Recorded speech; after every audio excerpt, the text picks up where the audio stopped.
बॉलीवुड का नया डॉन कौन? बॉलीवुड किंग शाहरुख खान की जानिब से एक्शन से भरपूर सीरीज डॉन के तीसरे सीक्वल यानी डॉन 3 के लिए इनकार के बाद उनकी जगह अदाकार रणवीर सिंह ने ले ली है।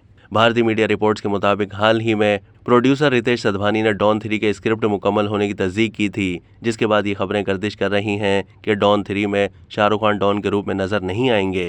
तहम भारतीय मीडिया का दावा है कि डॉन 3 में शाहरुख खान के बजाय अदाकार रणवीर सिंह को इस आइकॉनिक डॉन के मरकजी किरदार के लिए फिल्म में कास्ट कर लिया गया है।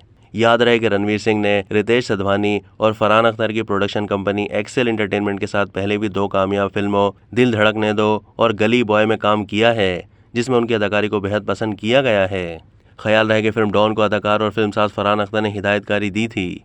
2006 को रिलीज होने वाली ये फिल्म 1978 में रिलीज होने वाली फिल्म डॉन की रीमेक थी, जिसमें प्रियंका चोपड़ा, अर्जुन रामपाल, ईशा कपूर, बोमन ईरानी, राजेश खत्तर और ओम पुरी भी शामिल थे।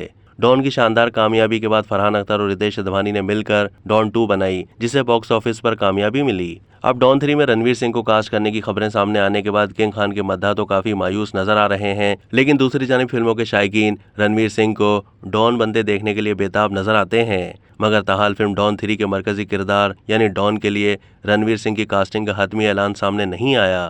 तहम कोई मोई नामी वेबसाइट के मुताबिक फिल्म डॉन 3 की एक तशहीरी वीडियो मुबैना तौर पर पहले ही शूट की जा चुकी है, जिसको जल्द ही रिलीज करने की तवक्को जारी की जा रही है। याद रहे कि 1978 में रिलीज होने वाली डॉन में बॉलीवुड लेजेंडरी अमिताभ बच्चन ने अदाकारी के जौहर दिखाए थे। चंद्रा बेरूत की हिदायतकारी में बनने वाली इस फिल्म में जीनत अमान, परान, ओम शोपुरी और सितेंद्र कापू ने अहम किरदार निभाए थे। अब तक के लिए इतना ही। मजीद मालूमात के लिए डेली जंग के यूट्यूब चैनल को सब्सक्राइब कीजिए।